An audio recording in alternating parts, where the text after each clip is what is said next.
People been asking me how to become a machine learning engineer. Today, I'm going to tell you how.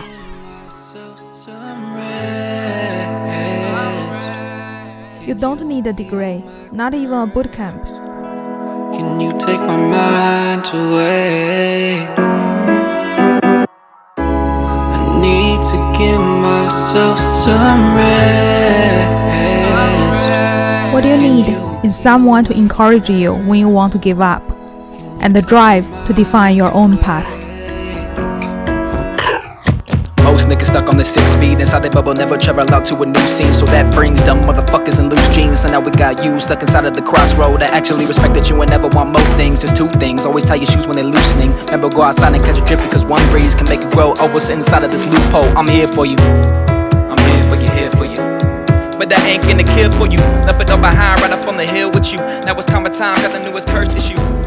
Now it all makes sense. You prefer to... Okay, this is not easy, but it's simple. You need 3 things: LeetCode, machine learning knowledge, and interview prep. First, do LeetCode every day to the level you feel unsettled not doing it. You develop this Stockholm syndrome between you and the LeetCode, so that you can't fall asleep peacefully without doing a LeetCode that day. In other words, you became a LeetCode addict. How to achieve this? Step 1. Find a LeetCode that has a very high thumb up, thumb down ratio, and make sure you do not understand why on earth this LeetCode question is related to your machine learning job. Step 2. Spend 5 hours agonizing over your intelligence score being too low to have a hope you will ever be able to pass the time limits and edge cases for all the problems on LeetCode. Step 3. Locate the most human-readable solution in the submission section or discussion section, or watch a YouTube solution so that you can have a human voice to overpower your inner voice. Then, time box yourself 2 hours to understand the logic. Take notes of what you just learned and how much sanity you have lost since 7 hours ago. Step 4.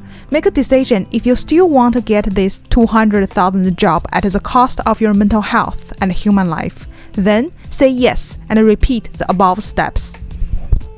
For the machine learning knowledge, make a hierarchical list of basic machine learning concepts and common questions. The definition of basic here is if someone cannot explain this concept or answer this question from the back of their head, you would personally disqualify this person as a machine learning engineer forever in your mind immediately. So just figure out how to explain those concepts before you get disqualified in someone else's mind.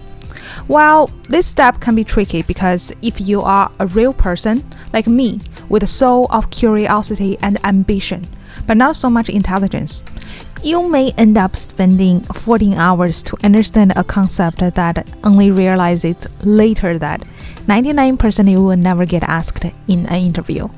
So, how to scope for the most basic concepts and common questions? I hope you are asking this now.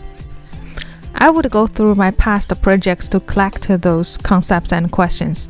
If you haven't done any projects, I recommend these 3 courses, or just any courses interesting you that have projects with it. Or if your Google is not too bad and you have enough patience with yourself, you can start injecting machine learning techniques into your current work whenever your boss didn't realize it. For all those projects, they don't have to be very advanced or better than people already did in the past, because there's nothing you can do about your intelligence except they decrease over the time. They just need to have logical stories and good documentations so you can present them in the end. Last, interview prep. So many people overlook this step.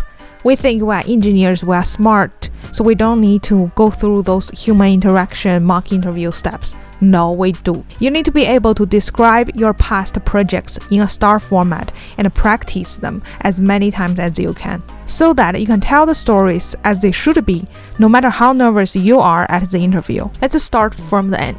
Sit down and think. What do you want your resume look like in the end? Ideal resume should have projects that demonstrate both your technical skills and soft skills. As a reference, here's a resume that got my first job. If you find gaps between your ideal resume and your current one, whether it's a tech stack or the level of projects, Then just take your time to make them happen so that you can put them on your resume. Once you have drafted your resume, do mock interviews as much as possible. If you feel shy about it, that is precisely why you should do it. If you are able to relax your morality a little bit, you can apply for machine learning roles that you don't necessarily care, but use them to practice interviews. If not, there are online forums where you can schedule mock interviews with others. Now I landed my job, and it almost felt funny how much I doubted myself.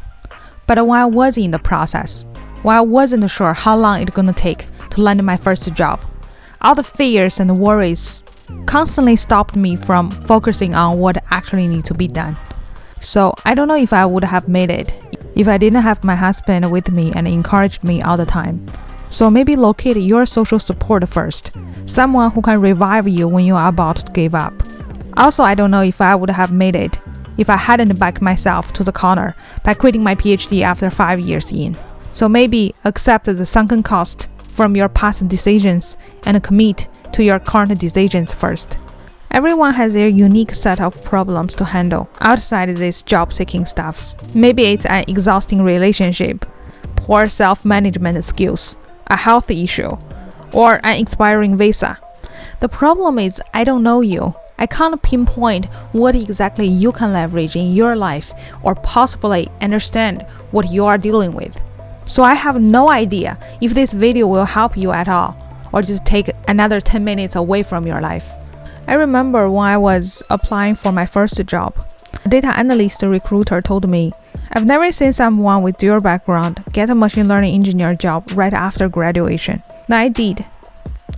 When I applied for my second job, the hiring manager from TaskRabbit told me, "Go ahead, it's impossible to get an offer above 150K with your work experience."